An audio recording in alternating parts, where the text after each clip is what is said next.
Bismillahirrahmanirrahim. Assalamualaikum warahmatullahi wabarakatuh. Selamat pagi semuanya. Salam sejahtera untuk kita semua. Yang saya hormati Ibu Purianti selaku Guru Bahasa Indonesia, serta teman-teman sekalian yang saya sayangi. Pertama-tama, marilah kita panjatkan bersyukur kehadirat Allah Subhanahu wa Ta'ala yang telah melimpahkan rahmat dan karunia-Nya kepada kita semua, sehingga kita dapat berkumpul pada pagi hari ini dalam keadaan sehat walafiat.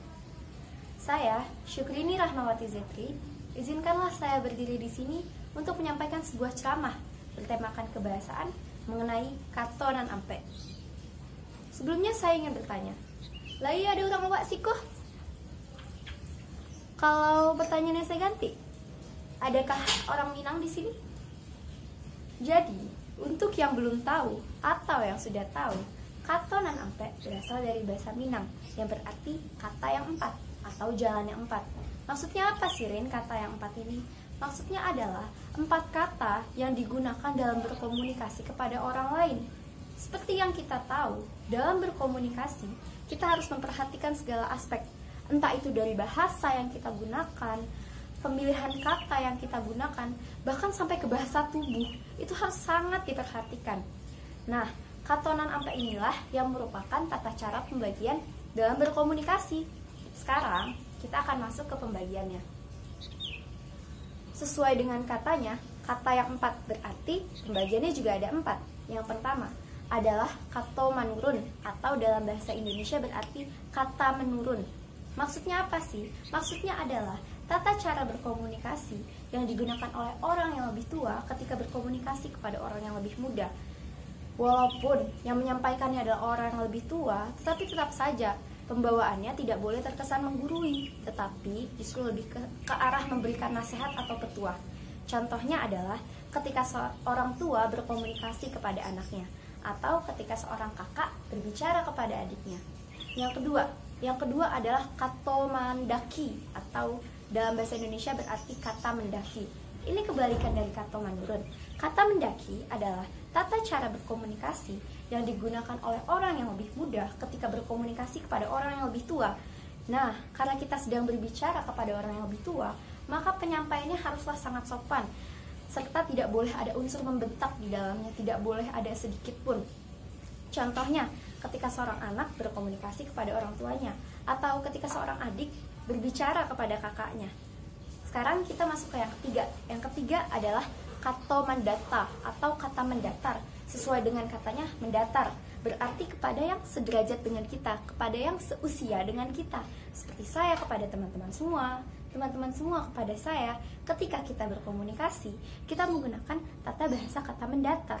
Walaupun kita berbicara kepada orang yang seusia dengan kita, tetap saja pembawaannya tidak sopan, serta tidak boleh meledek. Itulah kita menggunakan tata bahasa kata mendatar. Nah, yang terakhir yang empat adalah kato malereng, atau dalam bahasa Indonesia berarti kata melereng. Maksudnya apa sih Rin melereng di sini? Maksudnya gini, ketika kita berkomunikasi kepada orang-orang yang dianggap petinggi-petinggi pemerintahan, atau dalam bahasa Minang disebut orang nagari.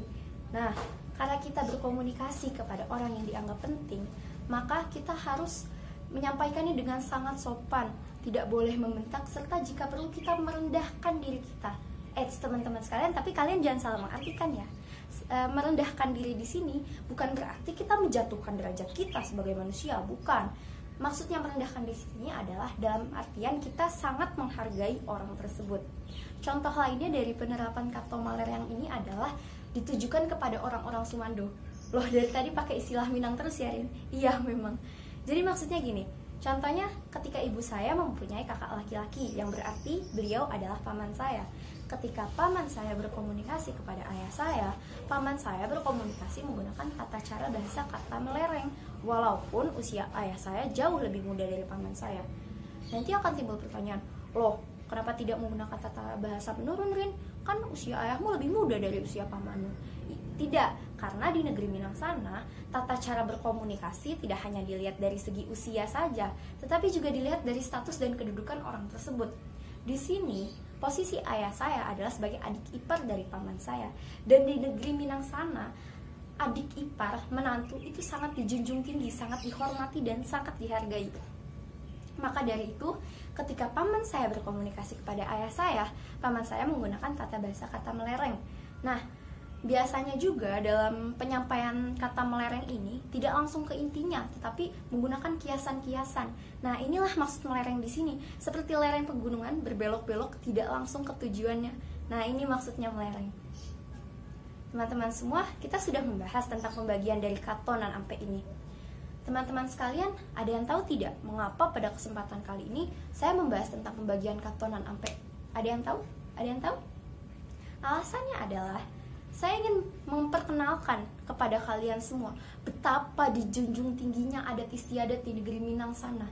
Negeri Minang adalah sebuah negeri yang sangat kental akan adat istiadatnya. Adat istiadatnya tidak pernah lekang oleh panas dan hujan, tidak pernah lekang oleh waktu. Serta adat istiadat yang diturunkan dari dahulu hingga sekarang pun akan tetap dan akan selalu berlandaskan syariat Islam. Oleh karena itu, yuk teman-teman, jaga terus segala kebaikan yang ada di sekitar kita, atau bahkan ada di dalam diri kita sendiri tanpa kita sadarinya. Contohnya dari penerapan kato nan ampe ini. Dari penerapan kato nan ampe ini, kita jadi tahu bagaimana sih kita harus berkomunikasi kepada orang lain, dengan siapa sih yang menjadi lawan bicara kita. Kita jadi tahu kan bagaimana kita harus bersikap. Nah, jangan sampai kalian, kita semua, termasuk saya, menganggap komunikasi itu tidak penting. Komunikasi bukan hanya sekedar media untuk menyampaikan pendapat kita.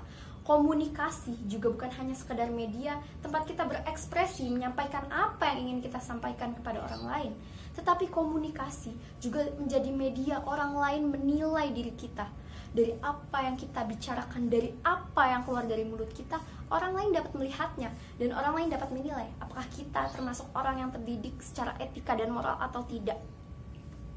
Maka dari itu, yuk teman-teman, kita jaga terus etika kita dalam berkomunikasi agar tidak timbul kesalahpahaman dan agar tidak ada pihak yang tersakiti ketika terjadi komunikasi tersebut. Demikianlah ceramah yang dapat saya sampaikan pada kesempatan kali ini. Semoga kita semua bisa mendapatkan manfaat dari apa yang saya sampaikan. Kurang lebihnya mohon maaf. Wabillahi taufiq wal hidayah. Wassalamualaikum warahmatullahi wabarakatuh.